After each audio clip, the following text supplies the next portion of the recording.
Assalamualaikum warahmatullahi wabarakatuh. Perkenalkan, nama Ibu Devita Insani dari Program Studi Pendidikan IPA Universitas Jember Angkatan 2017. Di sini Ibu akan menjelaskan mengenai mikroskop. Kan pada pertemuan kemarin Ibu telah menjelaskan mengenai kenapa sih kok mikroskop ini penting untuk kita pelajari. Pada kesempatan kali ini Ibu akan menjelaskan mengenai mikroskop. Untuk yang pertama yaitu mikroskop adalah suatu alat yang digunakan untuk mengamati benda-benda yang memiliki ukuran yang sangat kecil atau mikro. Kenapa kok benda-benda yang diamati itu adalah benda-benda kecil?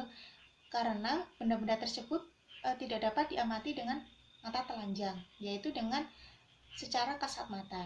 Di sini ada jenis-jenis dari mikroskop. Jenis-jenis mikroskop itu ada dua. Yang pertama yaitu jenis mikroskop elektron dan jenis mikroskop cahaya, elektron cahaya. Untuk yang pertama yaitu untuk jenis mikroskop yang dalam jenis cahaya, itu dibedakan menjadi tiga.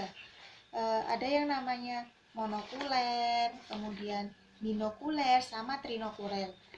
Pembedanya di sini yaitu dengan jumlah lensa okulernya. Kalau binokuler itu jumlah lensa okulernya ada 2, monokuler itu ada 1, kalau yang trinokuler itu mempunyai 3 lensa okuler.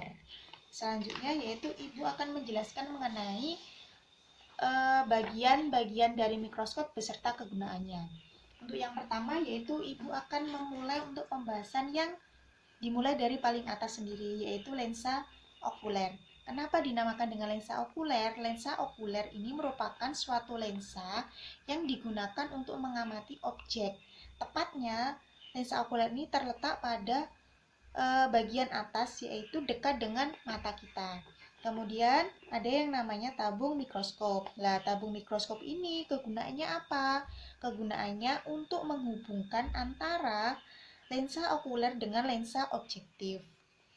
Kemudian ada yang namanya revolver. Lah, revolver ini digunakan untuk mengatur pada perbesaran berapa kita akan menggunakan lensa objektifnya. Selanjutnya yaitu lensa objektif. Lah, lensa objektif ini itu memiliki perbesaran yang berbeda-beda. Ada yang 4x10, ada yang 10x10, ada 100 kali perbesaran.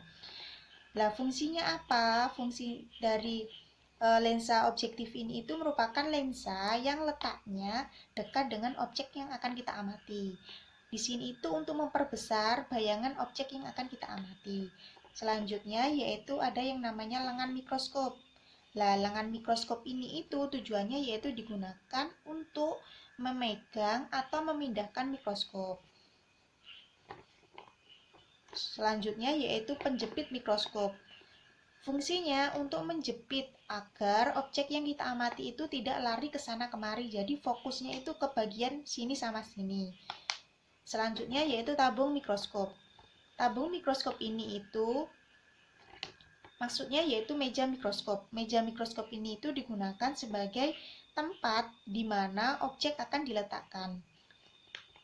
Di bawahnya ini ada yang namanya kondensor. Kondensor ini tujuannya yaitu untuk mengumpulkan cahaya yang akan digunakan untuk mengamati bendanya. Kemudian di bawahnya bagian ini itu ada yang namanya diafragma. Diafragma ini tujuannya yaitu untuk mengumpulkan banyak sedikitnya cahaya yang akan dipantulkan ke objek yang akan kita amati. Di sini itu ada yang namanya mikrometer sama makrometer. Kalau yang mikrometer ini itu dia itu memiliki tujuan, mikrometer yang bagian ini itu pengatur fokus halus. Tujuannya apa? Dia itu fungsinya itu menaik turunkan tabung mikroskop agar bayangan yang kita amati itu lebih fokus. Dia itu menaik turunkan secara halus. Kalau yang pengatur fokus kasar atau makrometer ini dia itu juga fungsinya sama, menaik turunkan tabung mikroskop. Tujuannya juga untuk memfokuskan cahaya agar objek yang kita amati itu benar-benar fokus. Selanjutnya ada yang namanya cahaya. Jadi di sini tuh ada cermin, yang mana bagian cermin ini merupakan bagian yang sangat urgent sekali. Kenapa? Karena tidak ada bayangan cermin di sini, nanti objek yang akan kita amati itu tidak akan terlihat. Karena di sini Ibu memberikan contoh yang menggunakan mikroskop yang dengan menggunakan listrik, jadi nanti di sini itu cahaya yang kita terima itu tidak dari cahaya matahari, melainkan di sini itu cahaya-cahaya listrik. Cahaya yang kita dapatkan ini nanti bisa kita redupkan atau kita terangkan sesuai dengan keinginan kita.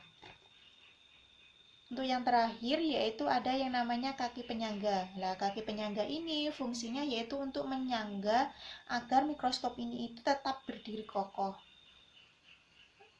Terima kasih untuk penjelasan Ibu pada pertemuan kali ini. Kalau nanti ada yang mau bertanya silahkan. Selanjutnya untuk pertemuan minggu yang akan datang nanti Ibu akan menjelaskan mengenai bagaimana cara penggunaan mikroskop yang baik itu seperti apa. Nanti Ibu akan jelaskan di laboratorium IPA ya. Sekian, terima kasih. Wassalamualaikum warahmatullahi wabarakatuh.